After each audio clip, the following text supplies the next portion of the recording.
आपके सामने सेल का स्ट्रक्चर है। आज हम जिस टॉपिक पे बात करेंगे वो टॉपिक है, आपके सामने दिख रहा है, राइबोसोम के बारे में आज हम बात करेंगे। राइबोसोम को सेल का, या ये हम कह सकते हैं कि प्रोटीन फैक्ट्री के नाम से जाना जाता है। और ये प्रोटीन फैक्ट्री क्यों कहा जाता है, यही आज हमको समझना है।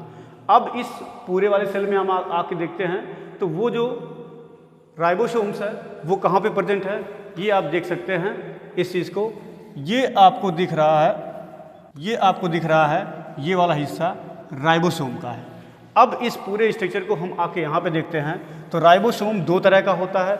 एक होता है 70S टाइप का और दूसरा होता है 80S टाइप का। आपको ऊपर भी मिलेगा मैमेलियन राइबोसोम्स 80S टाइप का होता है जो ऊपर है, और नीचे दोनों का दिया है। अब इन दोनों में ये क्या करता है कि इस पर्टिकुलर सेल की जो रिक्वायरमेंट होती है, और कौन सी रिक्वायरमेंट होती है, वो रिक्वायरमेंट होती है प्रोटीन की। और ये प्रोटीन इस पर्टिकुलर इंडोप्लाज्मिक रेटिकुलम के साथ मिलकर ये क्या कर लेता है कि प्रोटीन बनाने का कार्य करता है। और प्रोटीन बनाता है क्योंकि सेल की रिक्वायरमेंट है, इसलिए प्रोटीन बनाता है ये।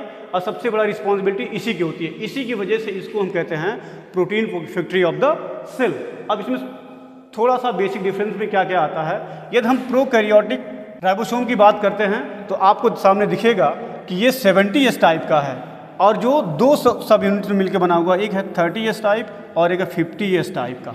ठीक, अब ये इसमें जो जो चीज़ें मिलकर बनी हुई हैं, एक है 16S RNA प्लस 21 प्रोटीन मिलके बनाया हुआ है, और दूसरा आता है इसमें है 23S और 5S मिलकर RNA बनाता है, जिसमें 34 प्रोटीन मिलकर इस पूरे 70S का फॉर्मेशन कर लेते हैं। दूसरा इसमें दे रहा है यूकैरियोटिक का, और ये यूकैरियोटिक में जो आता है 40S टाइप का पहला सब यूनिट होता है, और 60S टाइप का दूसरा सब यूनिट होता है, जिसमें ये बड़ा होता है और ये छोटा होता है, और टोटल मिलाते हैं 80S टाइप का। अब इसमें दिया है 18S यहाँ पे है, और 30 प्रोटीन मिलके बनाते हैं इस पर्टिकुलर 40S टाइप वाले को। दूसरा है जिसमें से दिया है 28S और 5.5S एंड 5S RNA मिलता है, और प्लस 40 प्रोटीन मिलके बनाते हैं 60S टाइप को, और ये बना लेता है पूरा 80S टाइप को।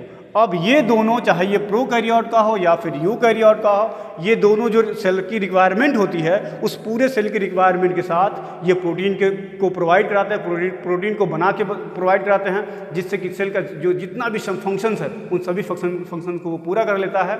और उम्मीद करता हूँ कि आपको समझ में आया होगा। तो लाइक शेयर और सब्सक्राइब करते रहें। मिलते हैं अगले ऑर्गेनेल्स के साथ।